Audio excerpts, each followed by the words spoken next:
দিলেন। দোজখের মালিক আল্লাহ, বেহেশতের মালিক আল্লাহ, এই পৃথিবীর মালিক আল্লাহ, কাবার মালিক আল্লাহ।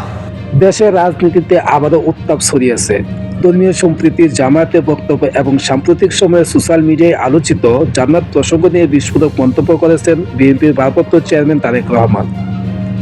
তারেক রহমানের বক্তব্যে সারমর্ম উঠে আসে, বাংলাদেশের রাজনীতিতে ধর্মকে ব্যবহার করে মানুষকে প্রভাবিত করার প্রবণতা নতুন নয়।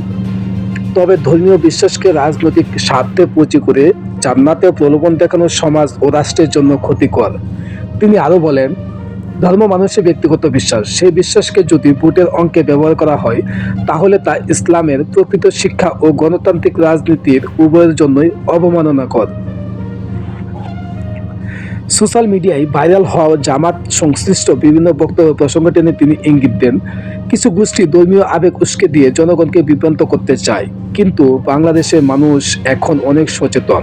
তারা বুঝে কে সম্প্রীতি রাজনীতি করে আর কে বিভাজনের রাজনীতি চায়।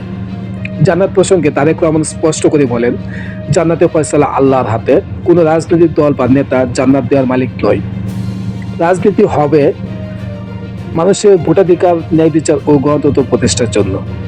তিনি আরো বলেন, বিএনপি সবসময় ধর্মীয় সহনশীলতা, পারস্পরিক শ্রদ্ধা ও জাতীয় ঐক্যের পক্ষে। ধর্মকে সম্মান করা হবে, কিন্তু ধর্ম দিয়ে সমাজে বিভক্তি তৈরি করা হবে না।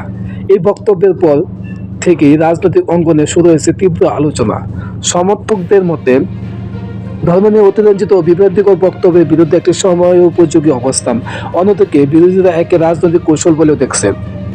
বিশ্লেষকদের ধারণা, আসন্ন রাজনৈতিক প্রেক্ষাপটে ধর্ম, জামায়াত ও জাতীয় সম্প্রীতি এই বিষয়গুলো আগামী দিনগুলোতে রাজনীতির বড় আলোচনা কেন্দ্রে থাকবে। এখন দেখার বিষয়, তারেক রহমান এই বক্তব্য দেশের রাজনীতিতে নতুন বার্তা দেয় নাকি বিতর্ক আরো গভীর করে তোলে।